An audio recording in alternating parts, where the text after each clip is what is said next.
우리 주신 하나님 말씀 같이 읽겠습니다. 히브리서 11장 35절에서 40절 말씀입니다.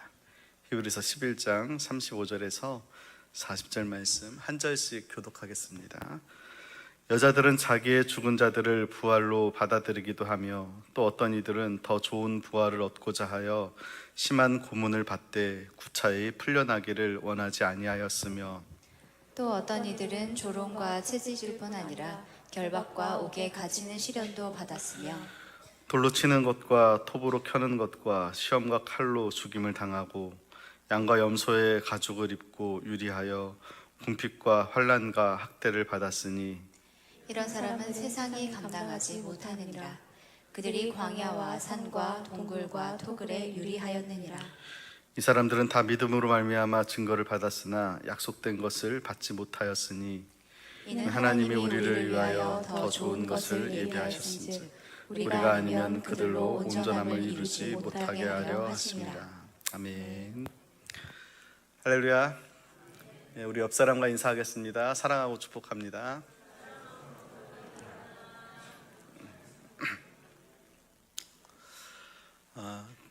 제가 올해 초에 새벽에 히브리서 강의를 했었는데요.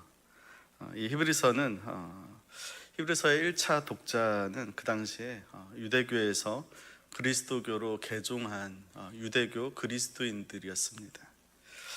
이들이 은혜로 예수님을 믿게 되었지만 그것으로 인한 많은 고난과 또 어려움이 있었고, 그러다 보니까 그 어려움 때문에 다시 유대교로 돌아가고자 하는, 또 은혜에서 율법으로 돌아가고자 하는 그런 변질된 모습들이 있었죠. 그래서 이 히브리서 기자는 그러한 유대교 그리스도인들에게 과연 믿음이 무엇인가, 그리고 예수님은 누구인가를 설명하는 것이 바로 이 히브리서의 기록이라고 할 수 있습니다. 그리고 그 믿음에 대한 가장 핵심을 이야기하는 것이 이 믿음장이라고 불리는 히브리서 11장인데요. 이 히브리서 11장의 믿음의 선진들이 어떻게 믿음의 역사를 이루어 갔는지를 우리가 히브리서 11장을 통해서 볼 수가 있습니다. 그리고 우리가 흔히 믿음의 역사하면 어떤 모습을 여러분 떠올리십니까?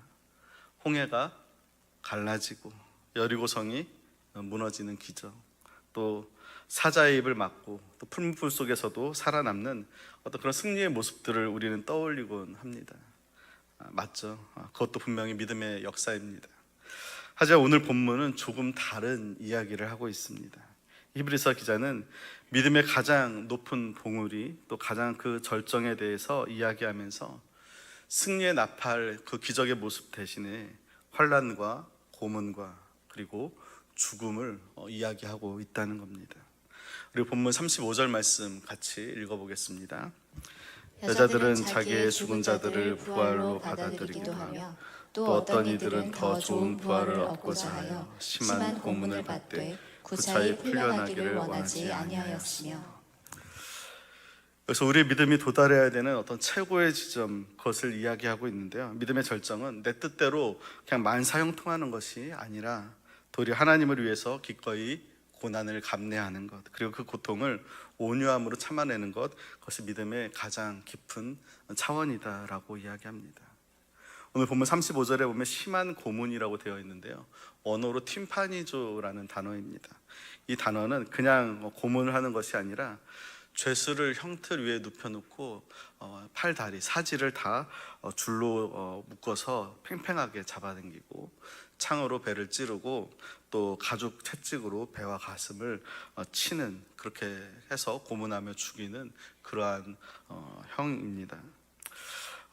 상상만 해도 몸소리가 쳐지는 그런 고통이죠. 근데 그것에서만 끝나는 것이 아니라 36절에 보면은 조롱과 채찍질과 결박과 옥에 갇히고, 또 37절에 보면 돌로 치는 것과 톱으로 켜는 것, 시험과 칼에 죽임을 당하고 궁핍과 환난과 학대를 받는다라고 되어 있습니다. 여러분, 이렇게 그 당시에 예수를 믿는다는 것이 그러한 고통을 견뎌내야 되는데, 그 끔찍한 고통을 피할 수 있는 길이 그들에게 열려 있었습니다. 그것은 아주 간단했는데요, 그것은 나는 예수를 믿지 않는다, 나는 하나님을 모른다, 그 한마디면 되었습니다. 신앙을 포기하고 진리를 배반하는 그 대가로 그들은 이 끔찍한 고문에서 즉시 면제될 수 있었던 것이죠. 바로 이것이 세상이 그들에게 제시한 살 길이었습니다. 하지만 우리의 믿음의 선진들은 어떻게 했는가? 그들은 구차한 생명을 선택하지 않았다는 것이죠. 그들은 끝까지 타협하지 않았습니다. 하나님을 위해서, 그리고 자신이 붙든 복음의 그 진리를 고수하기 위해서 자신의 목숨을 내어놓는 그 일마저 서슴지 않았다는 것이죠. 왜 그랬을까요? 이들은 고통을 즐기는 사람들이어서 그랬을까요? 아니면 이들은 고통이 하나도 아프지 않아서 그랬을까요? 아닙니다. 성경이 그 이유를 명확히 이야기하고 있는데요, 이들은 더 좋은 부활을 얻고자 하여.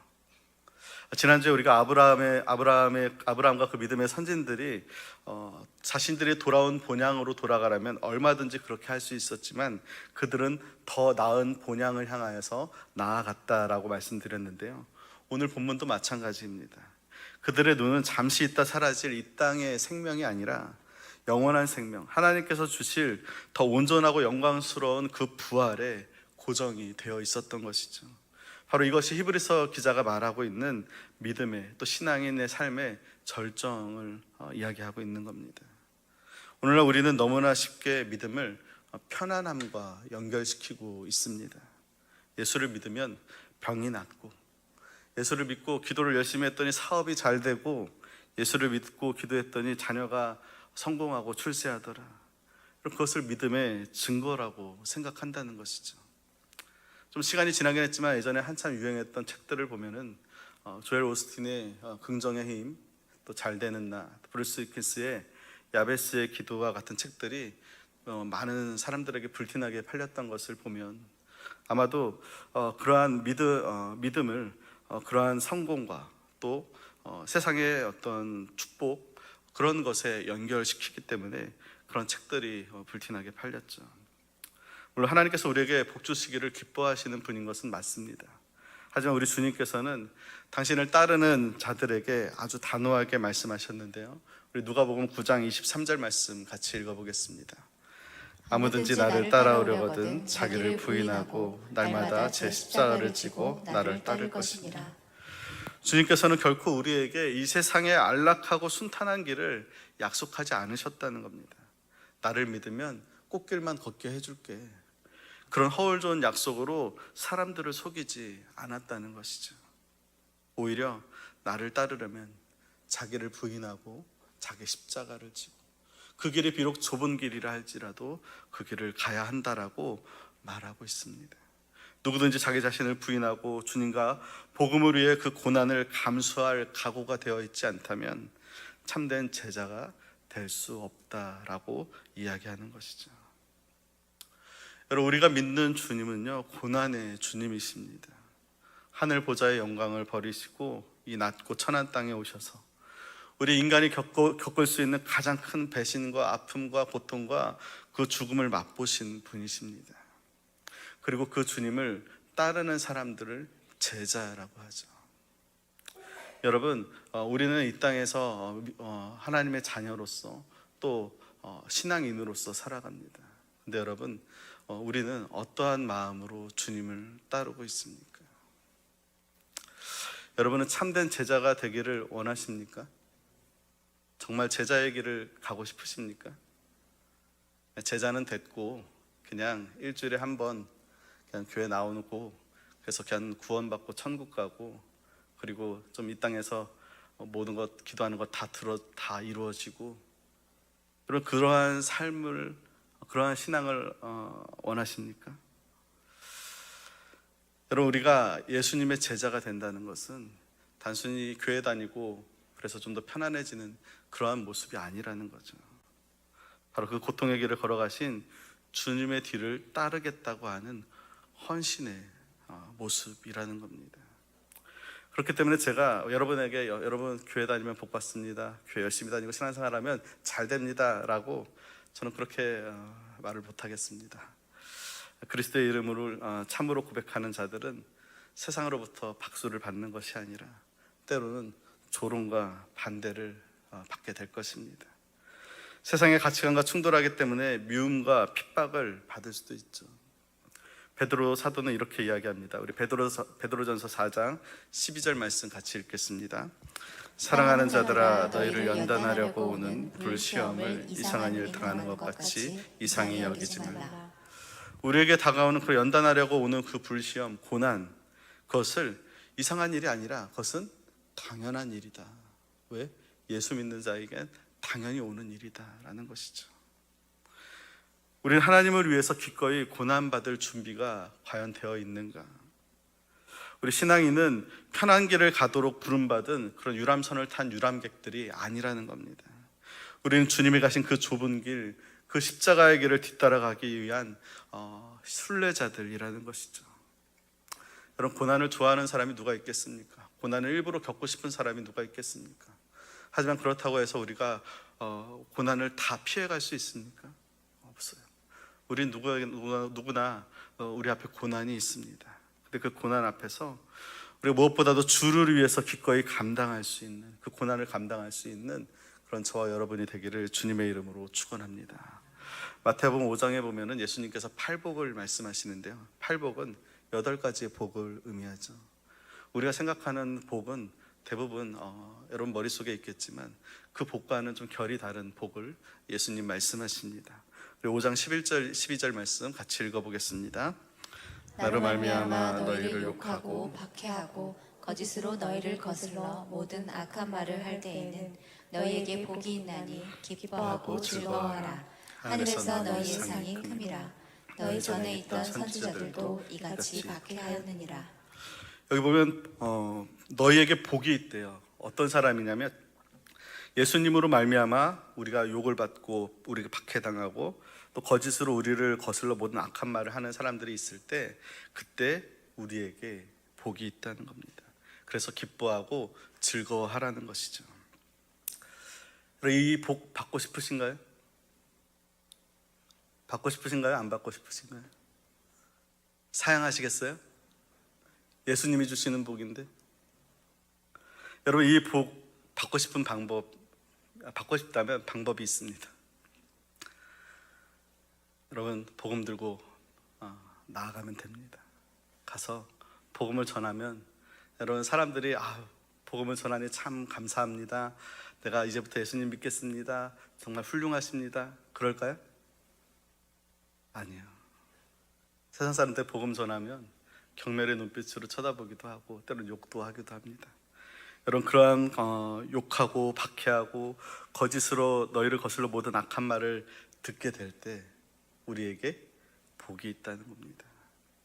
여러분, 이 복이 저와 여러분의 복이 되기를 주님의 이름으로 축원합니다. 근데 여러분, 여기서 또 한 가지 우리가 의문이 생기는 것이, 도대체 하나님께서는 왜 사랑하는 그 당신의 그 자녀들이 이토록 무서운 일을 당하도록 내버려 두시는가? 왜 심한 고문을 당하고 톱으로 켜는 일을 당하고 궁핍과 환난과 학대를 받도록 그렇게 침묵을 하고 계시는가?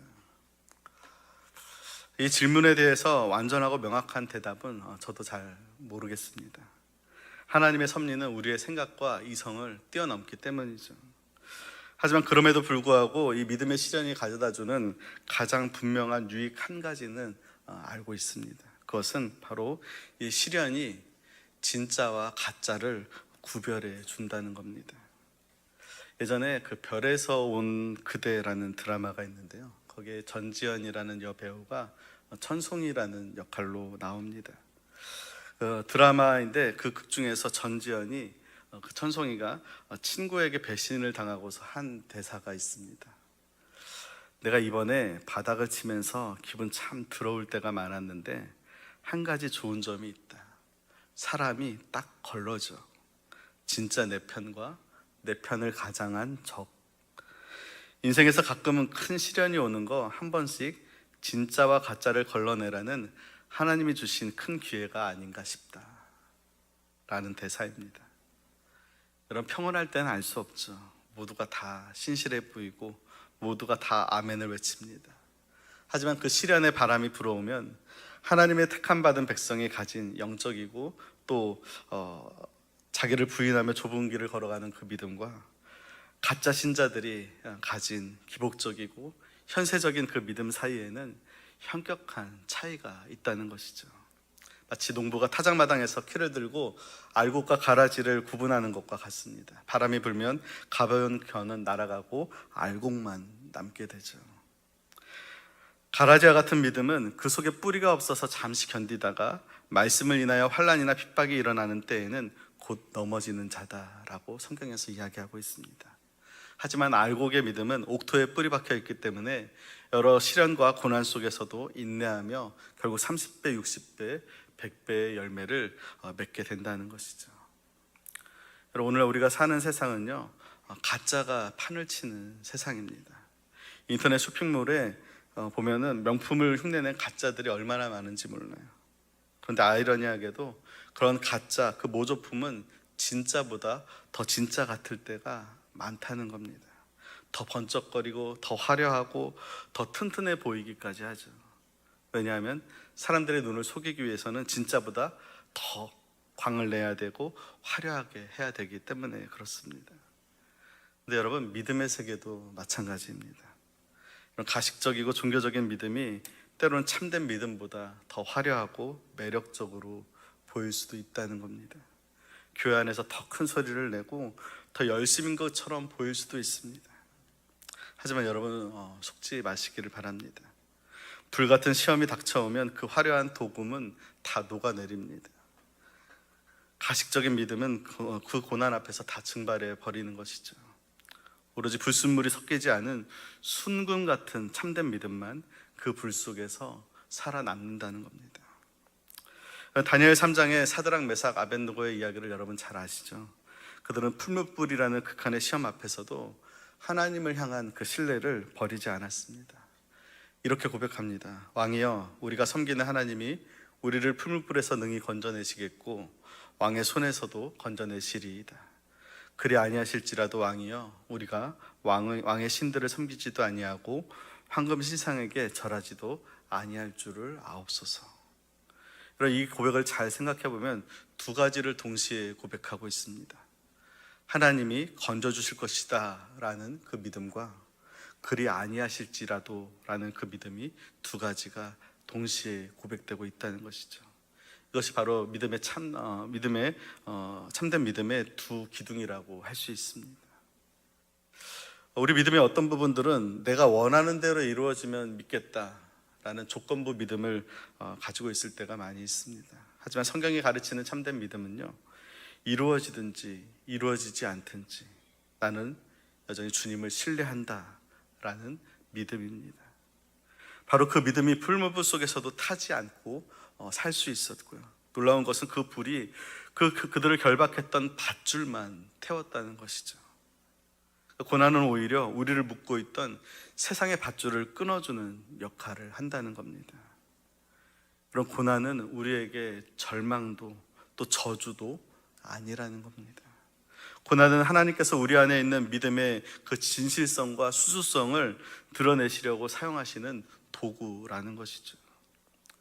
그리고 우리가 믿음의 시련에 맞서서 당당히 견뎌내면 그것이야말로 우리 주님께서 우리의 믿음을 칭찬하신다는 겁니다. 이만한 믿음을 본 적이 없다고 말이죠. 우리 야고보서 1장 12절 말씀 같이 읽어보겠습니다. 시험을 참는 자는 복이 있나니 이는 시련을 견뎌낸 자가 주께서 자기를 사랑하는 자들에게 약속하신 생명의 멸류관을 얻을 것이기 때문이라. 여러분, 시험이 없는 자가 복이 있다고 하지 않습니다. 시험을 피하는 자가 복이 있다고 하지 않습니다. 시험을 참는 자가 복이 있다고 말씀하고 있습니다. 그렇게 견뎌낸 자에게는 약속하신 생명의 멸류관이 준비되어 있다는 것이죠. 오늘 본문 39절도 우리 같이 한번 읽어보겠습니다. 이 사람들은 다 믿음으로 말미암아 증거를 받았으나 약속된 것을 받지 못하였으니. 여러분, 우리가 지난주에도 이야기했지만 그 아브라함과 모세, 그 위대한 믿음의 선진들은 믿음의 증거는 받았지만 약속은 받지 못했다는 겁니다. 여기서 말하는 약속은요, 여러 가지 약속들 중에 하나가 아니라 더 프라미스, 그 약속, 즉 메시아 예수 그리스도에 대한 약속입니다. 여러분, 구약의 성도들은요, 오실 메시아를 멀리서 바라보고 환영했을 뿐 그 실체를 한 번도 본 적이 없습니다. 오히려 그들은 그림자를 붙들고도 그토록 치열하게 그 믿음을 지켜나갔다는 것이죠. 하나님의 약속이 성취되는 것을 육신의 눈으로 보지 못하고 죽었지만 그들은 믿음의 눈으로 그것을 바라보며 순교와 헌신의 길을 걸어갔다는 겁니다. 그런데 여러분 어떻습니까?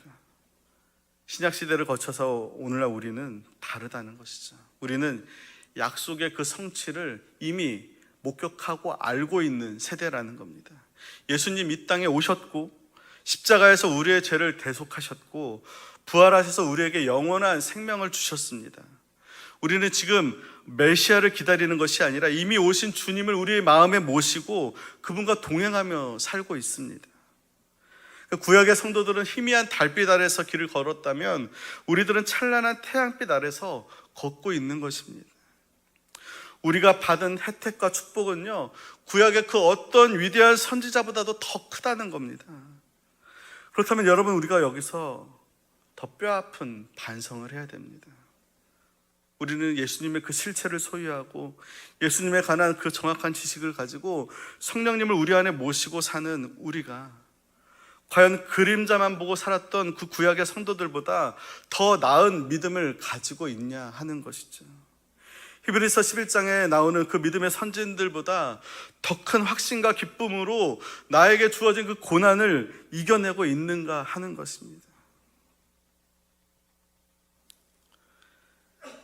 믿음의 실체인 예수님이 이 땅에 오셨고 예수님이 나를 위해 십자가에 죽으시고 부활하신 그 은혜를 우리가 마음에 새기고 더 나아가서 그 주님이 나와 함께 하심을 믿는다고 하면서도 그 믿음의 실체를 보지 못하고 멀리서만 그것을 생각했던 그 믿음의 선진들, 그들보다 더 못한 믿음으로 조금만 어려워도 낙심하고 조금만 어려워도 주저앉는 그런 믿음으로 우리는 살아가고 있지는 않습니까? 꽤 오래전에 개봉했던 일사각오란 영화가 있는데요, 주기철 목사님의 일대기를 기록한 그런 영화입니다. 안성에 있을 때 교회에서 단체로 관람을 했었는데요, 그 영화를 꽤 깊게 감동 깊게 봤습니다. 일제강점기에 친일 행위를 한 이들의 변명이 무엇이냐면 그때 모두가 그렇게 살았다. 살기 위해서 어쩔 수 없었다. 교회를 살리기 위해서 어쩔 수 없었다. 조선 예수교 장로회는 신사참배를 솔선하여 열심히 행하고 나아가 국민정신 동원에 참가하여 비상시국 아래 후방 한국 시민으로서 열과 성을 다하기로 결의한다. 그 결의에 이어서 노회장들이 신사에 직접 참배를 하고 다른 교단들도 이어 신사 참배를 했습니다. 영화 중에 그 주기철 목사님의 그러한 여러 대사들을 통해서 많은 도전을 받게 되어서 그 당시에 그 메모를 해놓은 것이 있는데요, 이런 글들이 있습니다. 감옥에 있는 주기철 목사님에게 그 목사직을 잠시 그만두라고 회유하러 온 그 노회장에게 이 주기철 목사님이 이렇게 이야기합니다. 일본에서 하는 소리를 들어야 하는지 아니면 하나님의 말씀을 들어야 하는지. 또 우리 주기철 목사님의 아들 광조가 이렇게 묻습니다. 하나님께서는 왜 우리 가정에 이런 어려움을 주시는 걸까요? 그렇게 물을 때 주기철 목사님이 이렇게 대답했습니다. 하나님께서는 우리가 원하는 것을 들어주시기보다는 우리에게 필요한 기도를 들어주신다. 우리 가정에 고난이 필요하시다고 생각하시는 것 같다. 주기철 목사님의 마지막 일사각오라는 그 설교에서는 이렇게 설교를 합니다. 주님도 십자가를 직면하자 그 받으실 고난을 인하여 겟세마네 동산에서 피땀 흘려 기도하시고 십자가 상에서 그 혹독한 고통을 이기셨습니다. 두 손과 두 발이 쇠못에 찢어질 때 그 고통이 어찌하였으리요. 저와 여러분의 피 억만 죄인의 죄짐을 대신 지실 때 그 고통이 너무나 심해서 엘리 엘리 라마 사막다니 라고 부르짖었습니다. 그 고통의 소식을 우주도 감당하지 못하여 태양도 빛을 잃고 그 고통의 핏방울은 땅도 감당할 수 없어 지축이 흔들려 지진이 터졌던 것입니다. 내 주 예수 날 위하여 이렇게 고난을 참으셨는데 내 당하는 고난이야 그 무엇이겠습니까? 주님을 위하여 오는 고난을 내가 이제 피하였다가 이 다음에 내 무슨 낯으로 주님을 대하겠습니까? 주님을 위하여 이제 당하는 수욕을 내가 피하였다가 이 다음 주님이 너는 내 이름과 평안과 즐거움을 다 받아 누리고 고난의 자는 어찌하고 왔느냐 라고 물으시면 나는 대답할 말이 없습니다. 십자가, 주님 주신 십자가 앞에 이 몸을 드립니다. 칼날이 나를 기다리고 있는 한 그 칼날을 향해 내가 나아가리다. 누가 능히 우리를 그리스도의 사랑에서 끊으리요? 나에게는 오직 일사각오뿐이니라. 주기철 목사님은 온갖 고문을 당하면서도 신사참배를 거부하고 47세의 나이에 옥에서 순교했습니다. 여러분, 주기철 목사님이라고 여러분 왜 죽음이 두렵지 않겠습니까? 왜 가족과 함께 평생을 평화롭게 살고 싶지 않겠습니까? 하지만 복음에 반하는 신사참배로 불순종하기보다는 비록 내 생명이 꺾이는 일이라 할지라도 순종의 길을 걸어가겠다 결단하는 것이죠. 그때 일본 순사가 이렇게 이야기합니다. 너의 하나님이 살아있다면 왜 널 이렇게 그냥 고통스럽게 내버려 두겠냐고. 하나님은 존재하지 않는다고. 지금이라도 신사참배하고 살라고. 그때 주기철 목사님이 하신 말씀, 지금 나는 혼자서 이 고통을 견디고 있는 것이 아니다. 주님이 함께 하시며 지금 이 십자가는 내가 지는 것이 아니라 주님이 져주고 계신다. 여러분, 주님 앞에 섰을 때 여러분 무엇이라고 말하겠습니까? 주의 일을 한다고 하지만 조금만 힘들면 가장 먼저 내려놓는 것이 여러분 사명 아닙니까? 우린 너무 편하게 신앙생활하고 있진 않습니까? 조금만 고난이 있어도 주저앉고 원망하고, 조금만 섭섭하면 교회 안 나온다고 하고, 어쩌면 우리가 생각하는 그 믿음은 단순히 종교생활, 취미생활, 그 이상도 그 이하도 아닌 그런 모습으로 여러분 그냥 교회 나오고 예배드리고 있지는 않습니까? 여러분, 문제가 해결되는 것도 은혜이지만 해결되지 않는 문제 속에서 믿음을 잃지 않고 견디는 것은 더 큰 은혜입니다. 병이 낫는 것도 기적이지만 병상에서도 하나님을 찬양하고 신뢰하는 것은 더 위대한 기적입니다. 이기게 하는 것도 믿음이고 견디게 하는 것도 믿음입니다. 세상은 우리에게 끊임없이 구차한 선택을 강요합니다. 믿음 때문에 손해보지 말라고, 그 정도 거짓말은 괜찮다고, 너도 똑같이 갚아주라고, 그 정도는 타협해도 된다고 속삭입니다. 하지만 믿음의 선진들은 그 속삭임에 귀를 기울이지 않았습니다. 그들의 눈은 이 땅이 아닌 하늘에 고정되어 있었죠. 더 좋은 부활을 얻고자 하여 그것을 바라보았다는 겁니다. 여러분, 세상이 감당하지 못하는 사람, 바로 이것이 히브리서 기자가 말하는 믿음의 사람입니다. 유대교에서 그리스도인으로 믿음으로 나아왔지만 그 믿음 때문에 받는 고난이 어려워서 다시 유대교로 돌아가려고 하는 그 유대교 그리스도인들을 향하여서 어떤 고난 속에서도 그 믿음을 지키는 그것이 바로 믿음의 사람들이 가야 될 길이고, 바로 그런 사람들은 세상이 감당할 수 없는 믿음을 가진 자들이라고 그렇게 이야기합니다. 여러분, 우리가 신앙생활하면서 물론 더 부유하게 살고 더 성공적인 삶을 살면 좋겠죠. 하지만 여러분, 너무 편한 길, 너무 넓은 길로만 가려 하지 않았으면 좋겠습니다. 순교까지는 아니더라도 정말 그 믿음을 위해서 고난을 감내할 수 있는 그런 믿음의 사람들, 그래서 끝까지 그 믿음의 경주를 완주할 수 있는 그런 저와 여러분이 다 되기를 주님의 이름으로 축원합니다.